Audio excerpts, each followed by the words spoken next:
y a través de ella, Señor, seguir creciendo en conocimiento y en el entendimiento, Señor, de aquello que es nuestra gloria, que eres tú, Señor. Nos gloriamos en conocerte y en querer entenderte, Señor, para poder vivir así, haciendo tu voluntad, y todo para gloria de tu nombre. Gracias, Padre. Nuestra gloria es conocerte y conocer a nuestro Señor Jesucristo, porque esta es la vida eterna, que te conozcan a ti y a tu Hijo, a quien has enviado. Padre, te ruego pues que nos bendigas a través de tu Espíritu Santo y de tu palabra, para poder conocer más, Señor, entender más, para poder vivir más tu palabra en nuestra vida y poder creer más, para poder ser congruentes, Señor, y también para poder compartir más con los que no te conocen. Perdónanos, Padre, y guíanos, por favor, porque te lo pedimos y suplicamos en el nombre de Cristo. Amén. Tome lugar, hermanos. Pues, hermanos, lleven un saludo a nuestro hermano Isaac Sotomayor, como pastor, ¿verdad?, de la iglesia ahí. Hace como un mes me tocó saludarlo por allá en Guadalajara, y pues siempre es un gozo poder tener hermanos que tenemos, que nos identifica la misma fe, ¿verdad? Así es que, hermanos, de verdad siéntanse en casa, son bienvenidos y todos somos bienvenidos, ¿verdad? Vamos a darle continuidad. ¿Cómo está de claro? ¿Prendemos la luz? Siento que está un poquito oscuro, ¿verdad? ¿Quieren que prendamos la luz o así ven? ¿Sí vemos? Bueno, ok. Entonces vamos a continuar, hermanos, con el tema que estamos llevando adelante, que es el camino a un avivamiento permanente, y estamos tomando como base de este tema, hermanos, precisamente la carta del apóstol Pablo a los romanos. Vamos leyendo verso por verso, vamos tratando de compartir de manera expositiva y consecutiva, ¿verdad? Y vamos en el capítulo 7, hermanos, Romanos capítulo 7. No olviden 1 Corintios 1, donde leímos, hermanos, porque evidentemente tiene una conexión importante con lo que vamos a ver el día de hoy. Obviamente, para los hermanos que nos visitan, espero poder contribuir, ¿verdad?, un poquito, porque pues vamos muy avanzados en el tema, ¿verdad? Y de repente como que todo el contexto, o sea, todo lo que ya hemos hablado antes, para los hermanos que han escuchado, pues creo que con facilidad van a poder hilar lo que sigue ahora, ¿verdad? Pero espero poder compartir de una forma en que seamos bendecidos a través de la palabra, ¿verdad? Todos los que aquí estamos. Pero vamos ahí, hermanos, verso por verso, capítulo 7 de Romanos, y hoy vamos a ver los versículos 10 y 11. La semana pasada vimos el versículo 8 y 9 de Romanos 7, ¿verdad? Y aquí Pablo hace una confrontación muy clara entre lo que es la ley y el pecado. Es parte de lo que hemos estado viendo, y que también, hermanos, hemos estado haciendo énfasis en la idea de que estos pasajes por muchas personas han sido mal interpretados, en que pareciera que Pablo aquí nos está dando a nosotros como una leve licencia para portarnos mal, en el sentido de que como el pecado mora en mí, en mi cuerpo, no puedo evitar el pecado, y que por eso pues pecamos y por eso nos portamos mal, porque es algo ya inherente para nosotros. Pero no es lo que Pablo está queriendo decir. Es por eso que vale la pena enfatizar, ¿verdad?, cuál es el sentido de lo que Pablo quería comunicar a través de estos pasajes. Por eso vale la pena que vayamos verso por verso y vayamos entendiendo con mayor claridad el propósito de lo que el Espíritu Santo le comunica aquí a Pablo, ¿verdad? Y antes de entrar ahí, hermanos, déjenme decirles que en nuestra época se ha hecho tanto énfasis en el asombroso amor de Dios, que hemos caído en el terrible descuido de ignorar una verdad fundamental de parte de Dios en términos de su carácter. Estoy haciendo referencia a su ira. Nosotros no queremos pensar de Dios como un ser airado, ¿verdad?, sino como un ser como amoroso, ¿verdad? Y en cierta manera es correcto pensar y creer que Dios es amor, porque la misma Biblia lo enseña. Y si no fuera así, hermanos, debido a su ira ya hubiéramos sido todos consumidos. Pero eso no quiere decir que debamos ignorar o no debamos enseñar respecto a la ira de Dios, a la justicia de Dios y a la santidad de Dios. De hecho, al no dar el énfasis debido, es que muchos creyentes hemos caído en un libertinaje, o personas que dicen que han creído, parece que la gracia de Dios nos da una licencia para pecar. Que al cabo Dios me ama, Dios me perdona, pues ¿qué tiene, verdad? Es más, el que esté libre de pecado, que aviente la primera piedra, ¿verdad? Y nos sentimos así, ¿verdad? Como que Dios es solamente amor, misericordia, gracia. Pero el apóstol Pablo, en la misma carta a los Romanos, todavía no llegamos ahí, pero vamos a llegar, en donde él mismo dice que debemos de considerar tanto la bondad de Dios como la severidad de Dios, porque esto da equilibrio. Imagínate un Dios amoroso, amoroso, amoroso, amoroso, amoroso, amoroso, amoroso, o un Dios airado, airado, o severo, severo, severo, severo, severo. No. Muchos piensan que el Dios, y apareciera como si fuera otro Dios, ¿verdad? Que el Dios del Antiguo Testamento es un Dios diferente al del Nuevo Testamento. Porque el del Nuevo Testamento es misericordioso, lleno de gracia y bondad, mientras que el del Antiguo Testamento era un Dios airado y iracundo y severo. Déjame decirte que el Dios del Antiguo Testamento y del Nuevo Testamento es el mismo Dios. Dios siempre ha sido misericordioso, paciente y bondadoso con todos. El asunto es que Dios ejecutaba juicio de una manera en la que obviamente nos quedamos asombrados por los testimonios escritos. Bienvenidos, pasen. Donde gusten sentarse. ¿Está haciendo calor? ¿Sí? Bueno, es que va llegando. No, pero los demás que ya están aquí aclimatados, está haciendo calor para prender el otro aire. Si no, si está haciendo calor, prendemos el otro para que no... ¿Cómo ven? Sí, préndalo si quieren, hermano, para que no queremos que nos incomode el calor. Ya que saliendo de aquí ya es otra cosa. Pero aquí vamos a estar lo más agradablemente posible, ¿verdad? Bueno, entonces... no nos creamos esto de que Dios era más severo que antes. Miren, cuando Dios le dijo a Adán y a Eva que el día que comieran del árbol iban a morir, ¿murieron? No y sí. Sí en término espiritual, no de manera física. Porque Adán vivió después del pecado, ¿cuánto? 930 años. O sea que Dios mostró misericordia hacia Adán y a Eva. No fueron fulminados por Dios por su pecado. No, hermanos.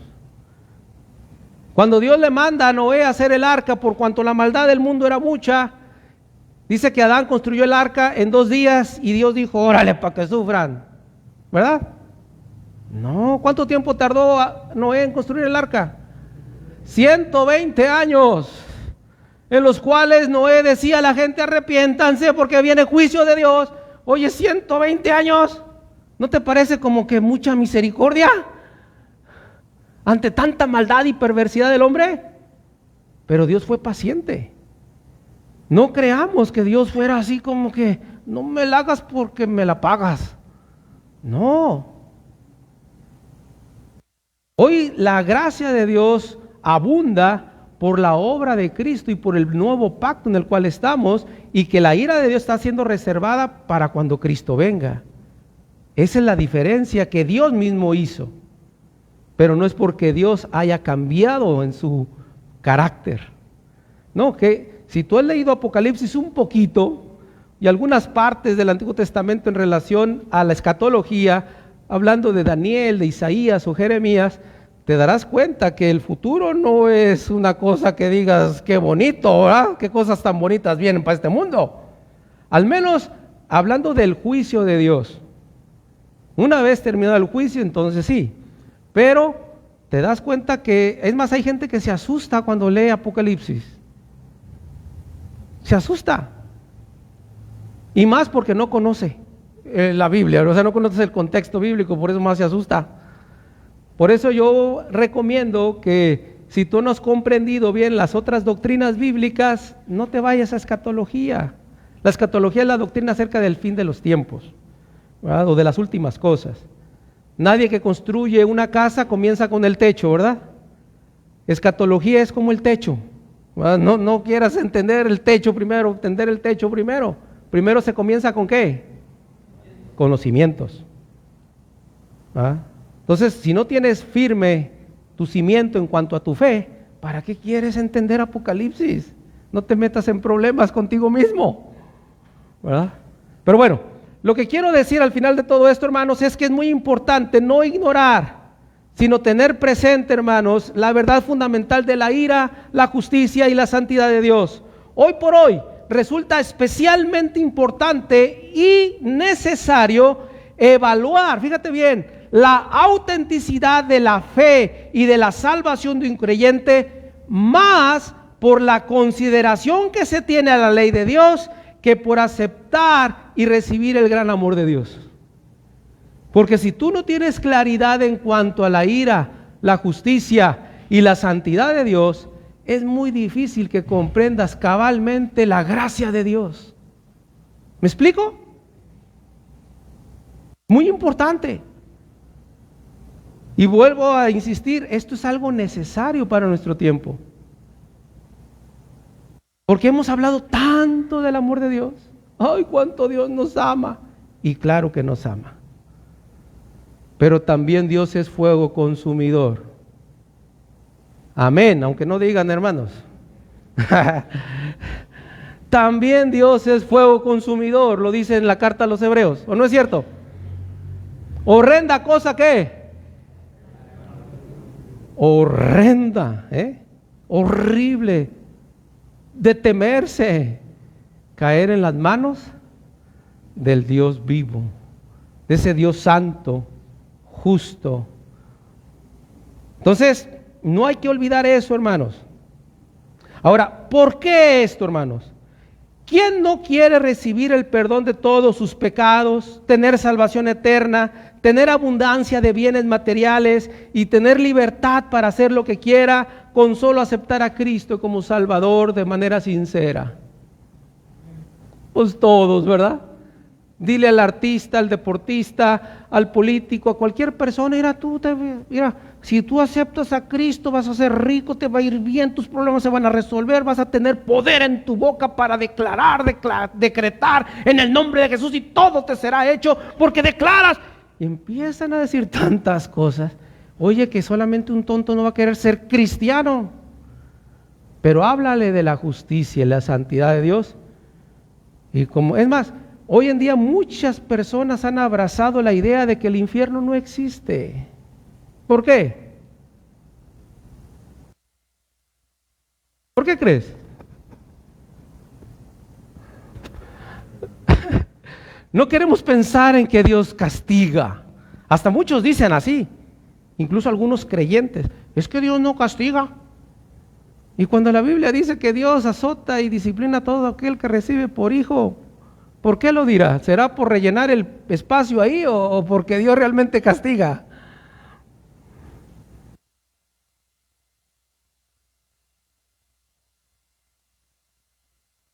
O sea, es importante. Por eso vale la pena, hermanos, no olvidar esta parte que trae equilibrio dentro de nuestro concepto de quién es realmente Dios.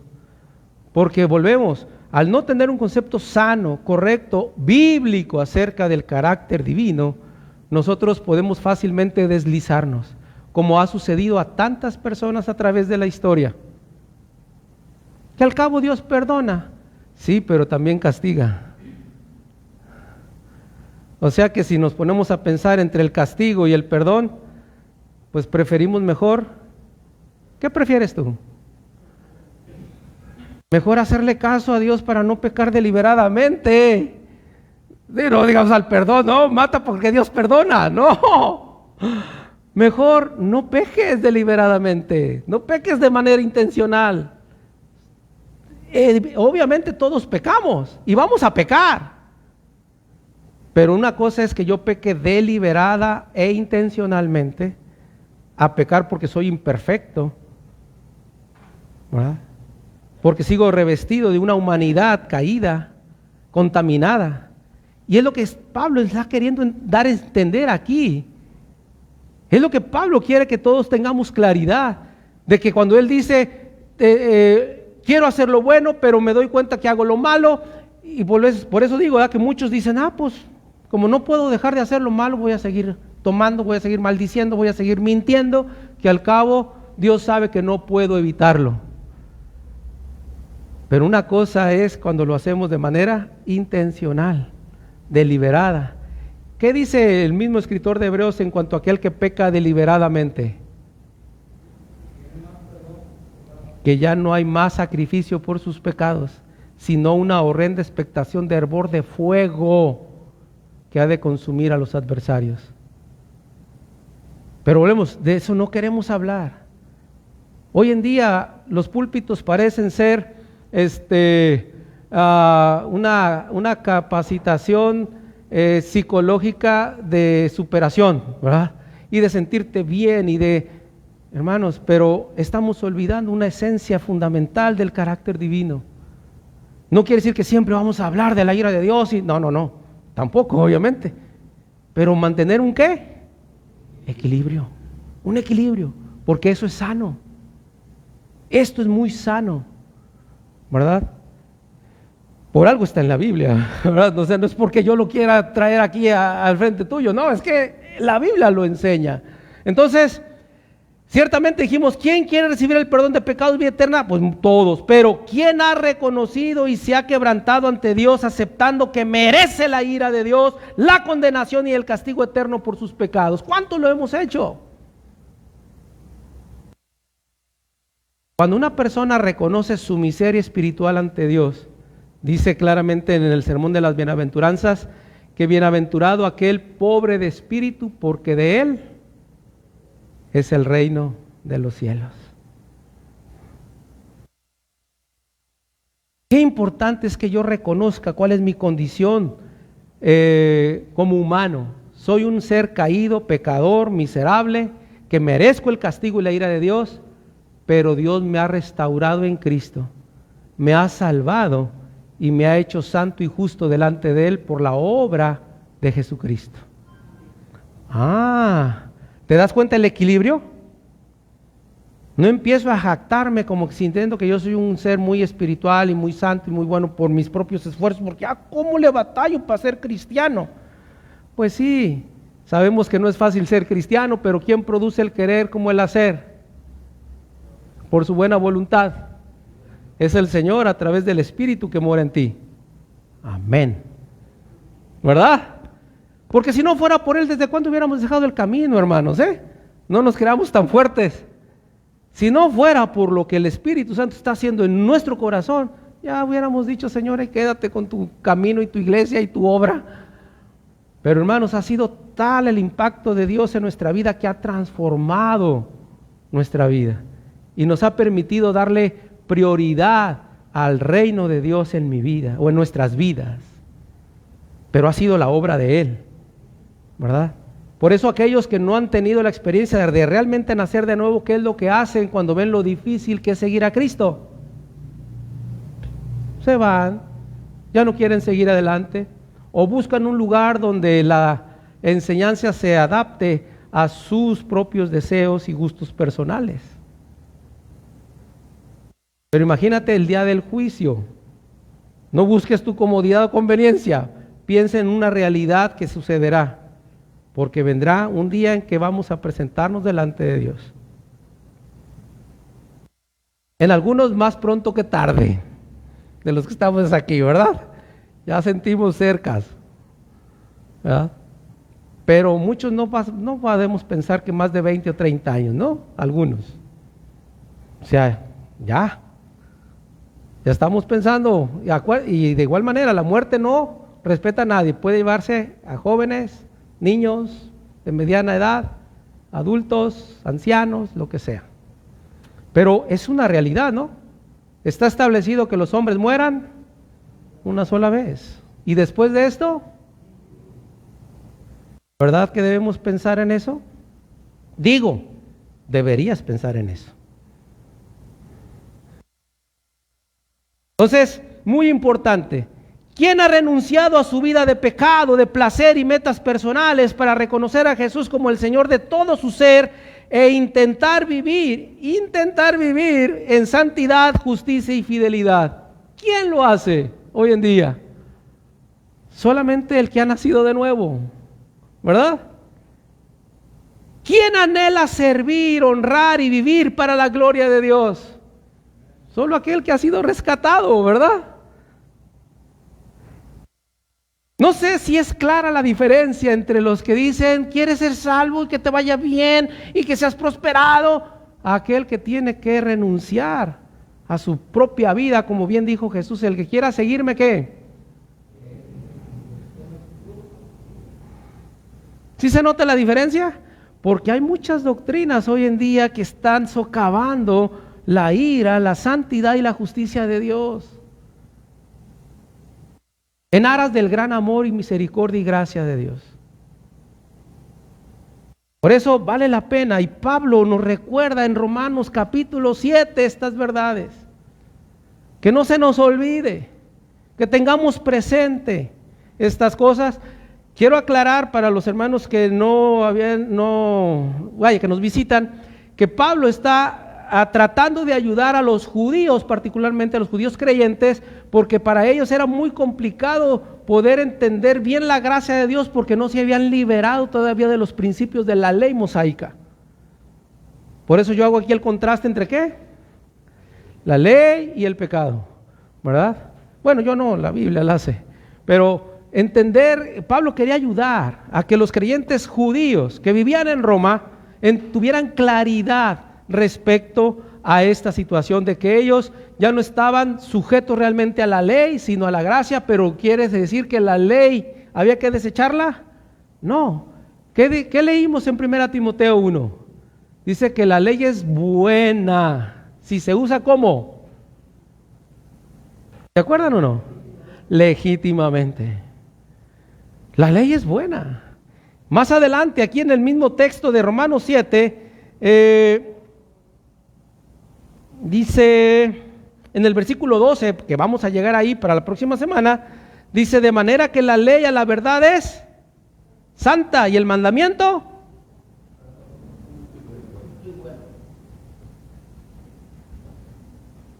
entonces no es que sea mala la ley, el problema es que había un mal entendimiento acerca de la ley. ¿Cuál era el propósito de la ley que Dios dio?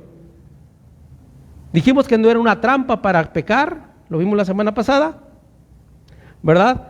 Y ahora vamos a ver precisamente, y vamos a seguir de lleno ya al versículo 10, hermanos, ya me extendí en la introducción. Versículo 10, por favor, ¿qué dice? Romanos 7:10.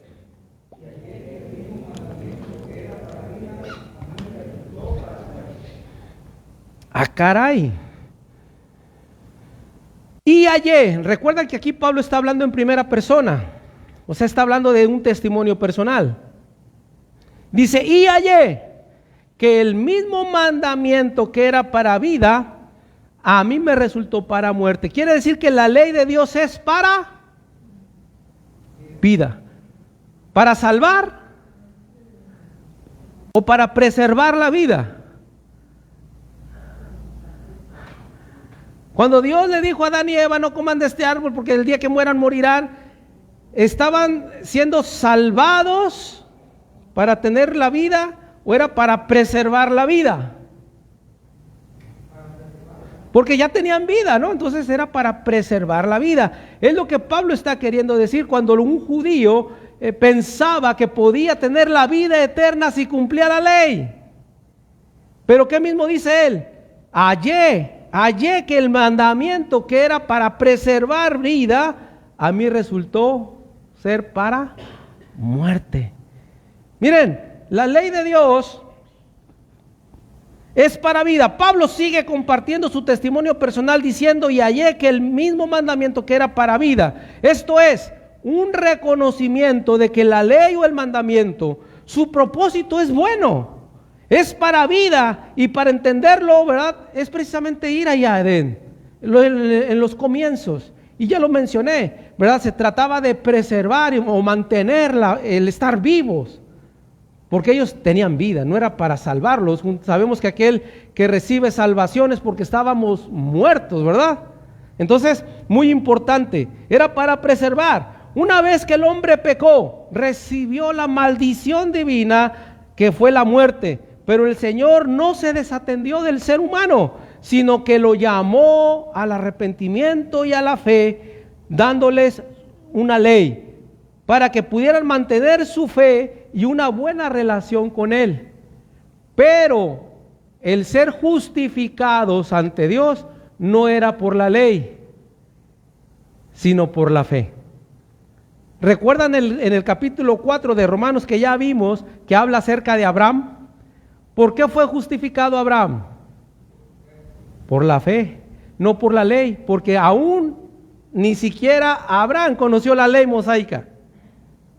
Si fuera por la ley, Abraham no hubiera sido justificado, porque él no conoció la ley. Entonces no se trataba de la ley, sino de fe. ¿Cuál es la intención de la ley? Llevarnos, decía el apóstol Pablo, a Cristo, ¿verdad? Pero en este caso, hermanos, a generar la fe en Dios. Que la gente aprendiera a creer en Dios y amar a Dios. Porque en el Shema, lo que es el primer y más grande mandamiento que está escrito en Deuteronomio, dice: oye Israel, Jehová nuestro Dios uno es, y amarás al Señor tu Dios. ¿Es ley? Pero se debe obedecer por ley o por fe. Exacto, ¿verdad? ¿Cuál era la idea de la ley? Llevar a la gente a que desarrollara fe. No era pensando que si cumplía la letra de la ley iba a tener vida eterna, justicia de Dios, justificación de parte de Dios. Siempre la justicia de Dios, en términos de la justificación, se ha aplicado por medio de la fe.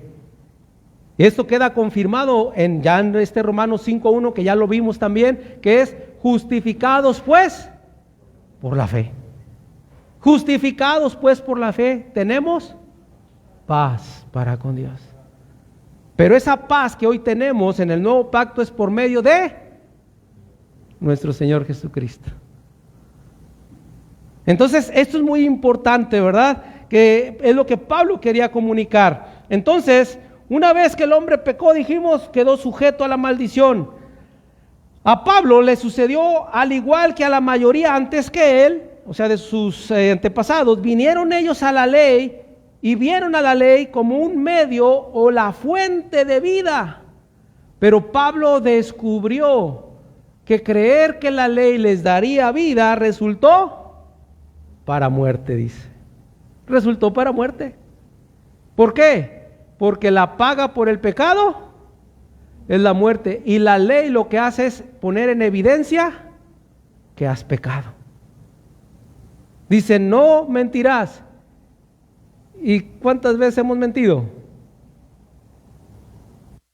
Va a decir: no, yo no he mentido. Otra más, ¿verdad? Otra más. Y luego que dice: no codiciarás las cosas de tu prójimo. No, yo no he codiciado el carrazo del vecino, yo ni siquiera. La casa, la buena vida, que a veces digo: ay, yo tengo envidia de la buena, mira qué bien se llevan entre ellos, esta familia, este matrimonio, tengo envidia de la buena. Pues ¿sabes qué? Eso es pecado. Es codiciar. Y Pablo mismo dice: si yo no hubiera visto que en la ley era pecado la codicia, ni por enterado, ¿verdad? Y así, ¿verdad? Si nos examinamos en cada uno de los mandamientos de la ley de Dios, en Éxodo 20 o Deuteronomio 6, nos damos cuenta que somos pecadores. Y si he pecado, el pago por mi pecado resultó Es lo que Pablo, sí queda claro, ¿verdad? Es lo que Pablo está diciendo. Esto debido a que ningún ser humano pudo, ni puede, ni podrá cumplir la ley. Solo el Dios hombre, ¿verdad? Solo el Dios hombre, que fue Jesucristo, la cumplió. No solo para mostrar que era justo, perfecto y santo, sino que la cumplió en beneficio de todos los que se arrepienten y creen en su nombre. O sea, el creyente verdadero cumple realmente la ley, pero no por tus esfuerzos, sino por la obra de Cristo. Mira, esto queda confirmado ahí mismo en Romanos 8, 3 y 4. Vale la pena verlo ahorita. Después nos va a tocar examinarlo con la profundidad que lo estamos haciendo ahora, pero nada más para que quede como base, ¿verdad?, de lo que acabo de decir. Romanos 8, 3 y 4. ¿Qué dice? ¿Todos juntos?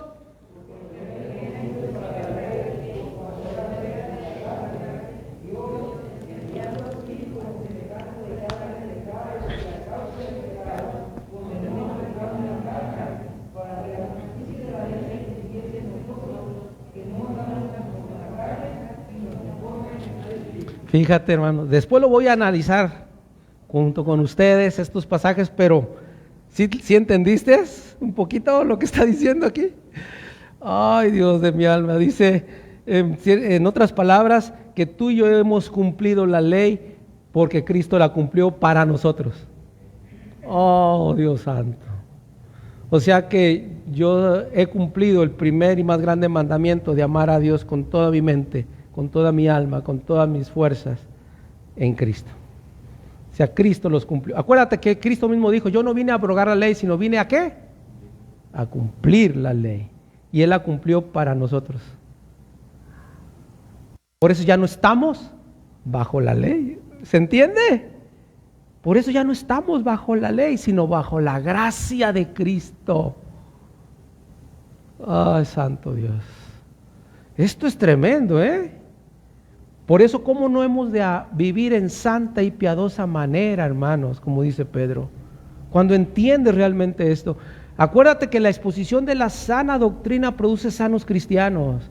Por eso nuestro énfasis, hermanos, de ir poco a poco examinando cada texto, para tener las bases suficientes y bases bíblicas para generar una fe sana, para vivir una vida cristiana sana, en base a la sana doctrina. O sea, eso es la idea. Entonces, muy interesante. Ahora, lo que Pablo había considerado como un medio para alcanzar la justicia y ganarse la vida eterna, resultó ser el camino hacia la muerte espiritual y posteriormente a la muerte eterna si él no hubiera conocido a Cristo. Porque todo aquel que no cree en Cristo para vida eterna, morirá eternamente.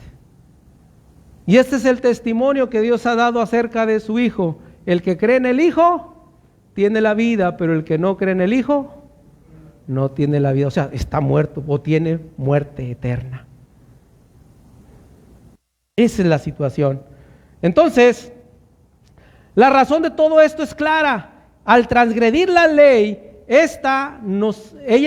al conocer Pablo realmente la ley, el sentido de la ley, él se dio cuenta que estaba sentenciado a muerte. De manera que cuando tú y yo tenemos este mismo entendimiento, no podemos menos que reconocer que merecemos la muerte, el infierno, la ira de Dios. Eso merecemos. Pero más Dios muestra su amor para con nosotros, en que siendo aún pecadores, ¿para qué? Dice, para traernos en comunión con Dios por cuanto éramos enemigos de Él. Dice que nos reconcilió consigo mismo a través de Cristo, dice Pablo, 2 Corintios 5:20. Entonces, esto es interesante, 19. Y esto es algo muy importante, hermanos. Por eso, cuando yo tengo estas bases, puedo vivir en el camino de Dios, ¿cómo? Avivado, con un espíritu fervoroso, contento, pleno, feliz. No siento realmente que, cómo sufro por ser cristiano, sino que te deleitas por ser cristiano a pesar de lo difícil que puede llegar a ser cristiano.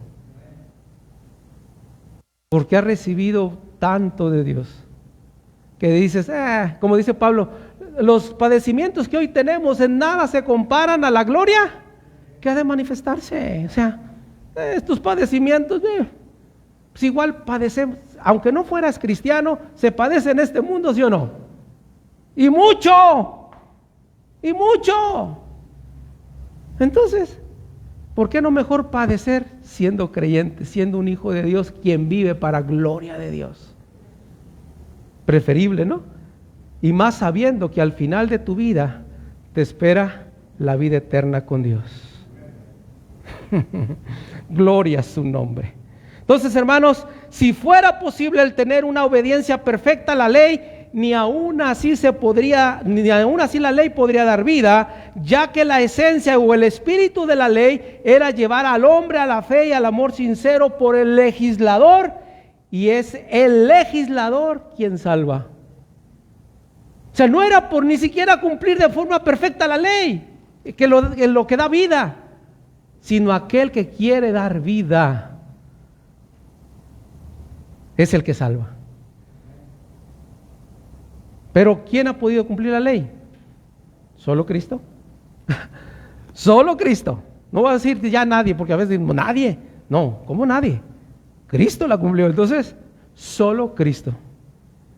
Solo Jesús cumplió la ley y la cumplió para nosotros. Gloria a su nombre. Lo segundo, versículo 11, hermanos. Romanos 7:11. Porque el pecado...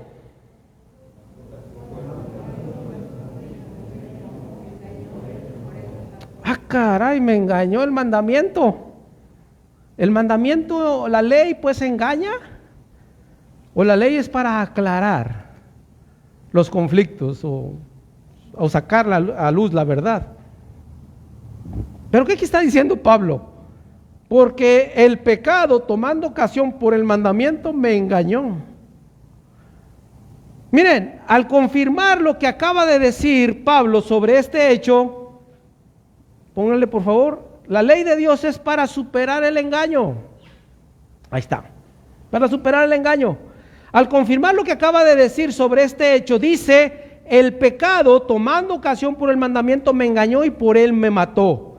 El engaño, hermanos, es uno de los males más sutiles y desastrosos del pecado. Eso fue lo que hizo el diablo con Adán y con Eva, primeramente, ¿verdad?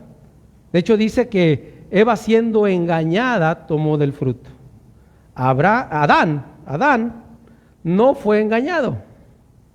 Hace la aclaración la Biblia. Pero Satanás engañó a Eva.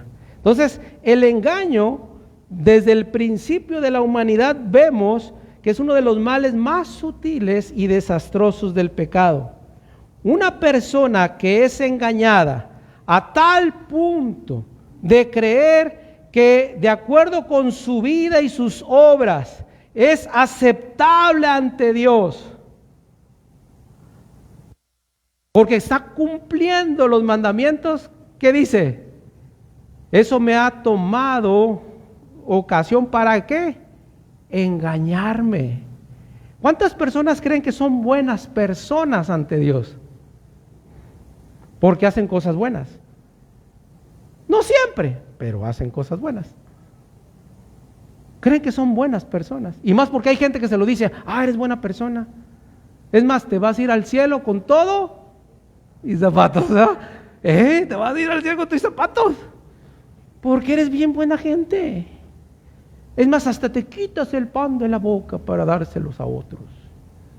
Pero ¿qué dice Efesios 2:9? Que la salvación no es por obras.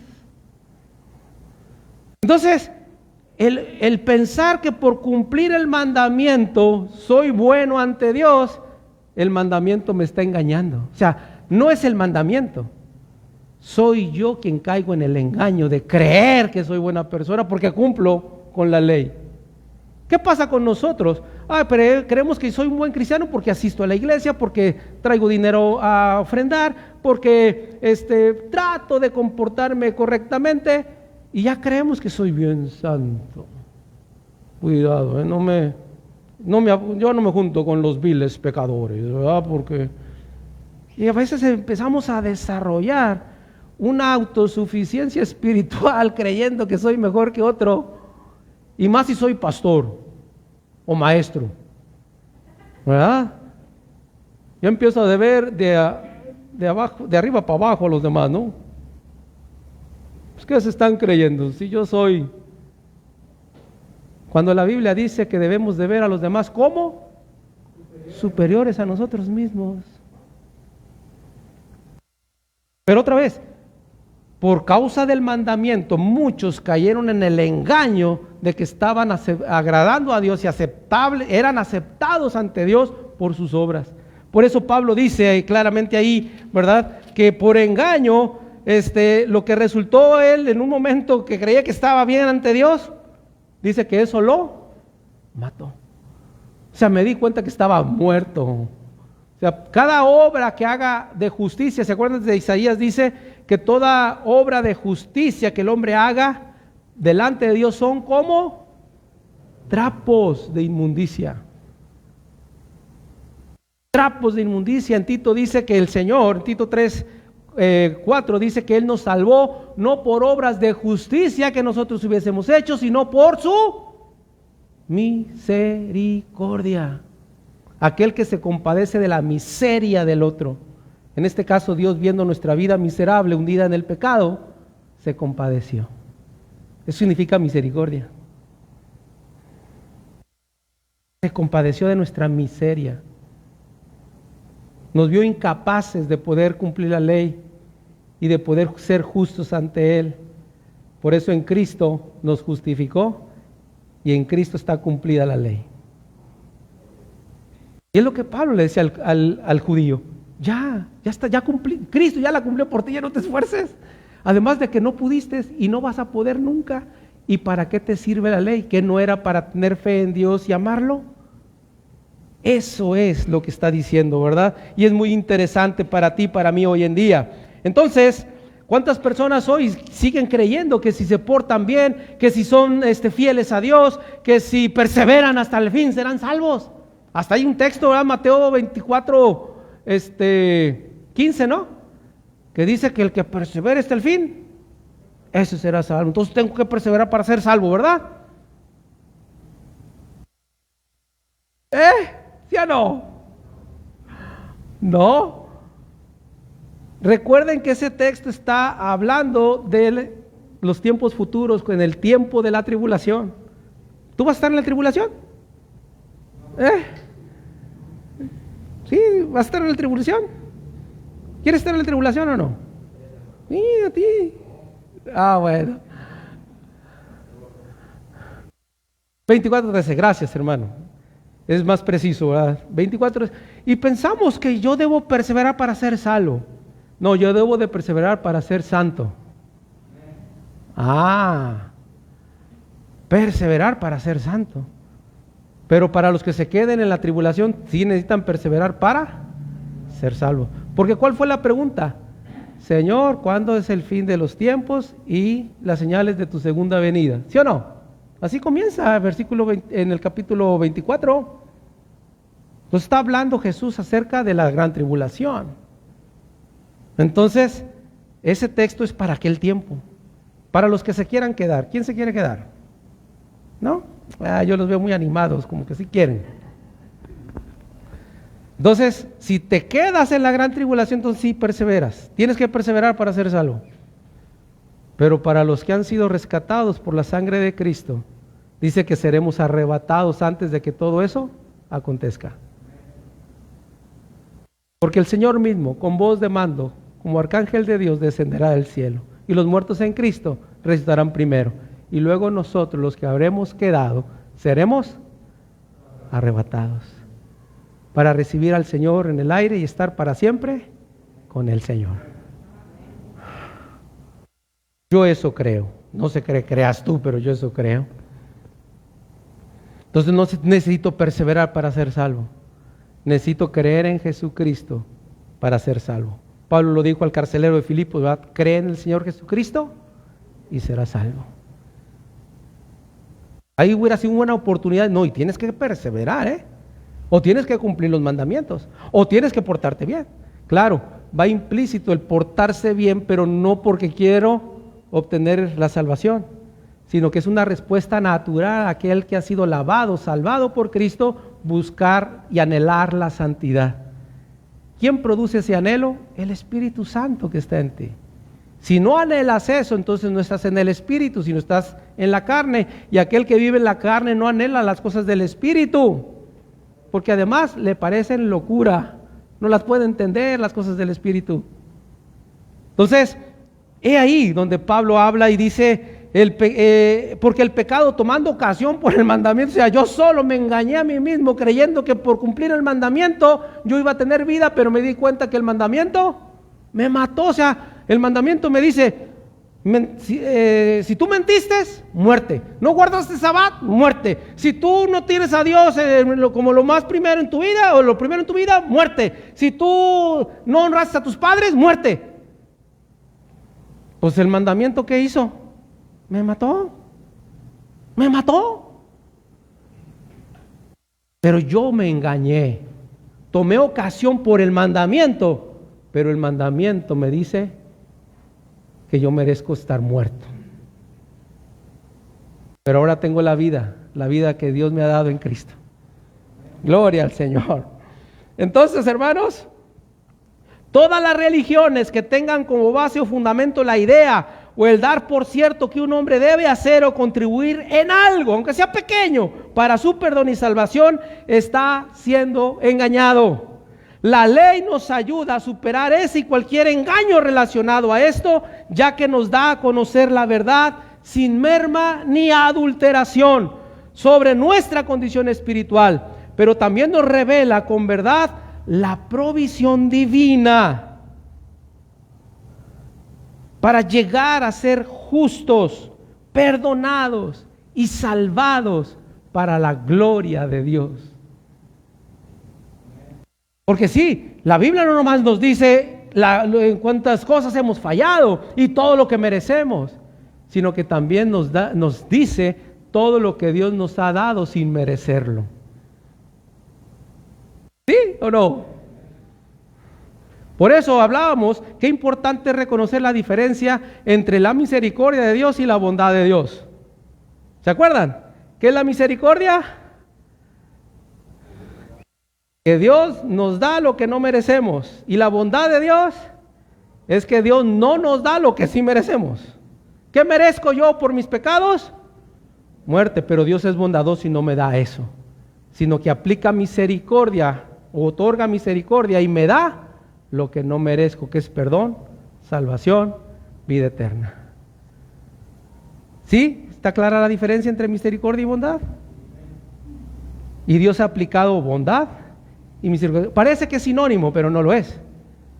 En su significado no es sinónimo bondad y misericordia, pero más o menos, ¿verdad? Entonces, esto es importante para ti y para mí. Por eso, ¿cómo vas a aplicar esto a tu vida? ¿Puedes tú realmente llegar a entender lo que Dios ha hecho a través de Cristo en tu vida para poder decir, Señor, aquí estoy, sé que merezco ser castigado, sé que merezco el infierno, pero sé que voy a tu presencia ahora porque he creído en Cristo? Si tú no has depositado totalmente tu fe en Jesús y no te has arrepentido delante de Dios por tu pecado, el cual merece ser castigado, creo que hoy sería un buen momento para que lo hagas. ¿No lo crees? Hoy es un buen momento. Hoy es el día de salvación. Hoy. Y si tú ya lo recibiste, ¿qué tan dispuesto estás tú a vivir una vida para la gloria de Dios? ¿Valdrá la pena vivir para la gloria de Dios? Te puedo decir con un contundente sí. Sí vale la pena vivir para la gloria de Dios. Te da propósito, identidad y te permite vivir para lo eterno, actuar para lo eterno, creer para lo eterno, para aquellas cosas que trascienden, y no solamente por las cosas terrenales que vemos y que sabemos que se van a quedar. Vale la pena. Por eso termino con esto. Algún tiempo antes de su encuentro con Cristo, en el camino a Damasco, Pablo llegó a reconocer el engaño del pecado y de la imposibilidad humana para poder satisfacer las demandas de la ley. Y fue convencido por medio del Espíritu Santo de su propia injusticia delante de Dios y de su miseria espiritual. Te pregunto, ¿has llegado a esta misma convicción? O sea, ¿tú entiendes esto también al igual que Pablo? Deberíamos pensarlo así. Deberíamos creerlo así. Ayer predicaba en el jardín y les decía que existe, que todo ser humano tenemos fe, pero que existe la fe que agrada a Dios. Esa fe se fundamenta en lo que Dios dice en su palabra. Porque la fe, ¿verdad?, tiene conocimiento, creencia y confianza. Aquel que conoce, confía y cree en la palabra de Dios tiene una fe que agrada a Dios. De acuerdo a lo que hemos visto, ¿tú tienes una fe que agrada a Dios? Si es así, ¿verdad?, entonces vivamos para aquel que nos ha dado vida, ¿verdad? Porque la muerte ya era tuya. Desde el día que pecaste, desde el primer día que tú pecaste, la muerte ya era tuya. Merecías ser castigado, irte al infierno, con todo y zapatos. Pero Dios no nos da lo que merecemos porque es bondadoso, sino que en su misericordia nos ha perdonado, nos ha justificado, nos ha lavado para que estemos con Él por la eternidad. Así es que considera estas cosas y aplícalas a tu vida para que vivas con propósito y con identidad. Que Dios te bendiga y que Dios siga obrando a través de su palabra en cada uno de nosotros. Dios les bendiga.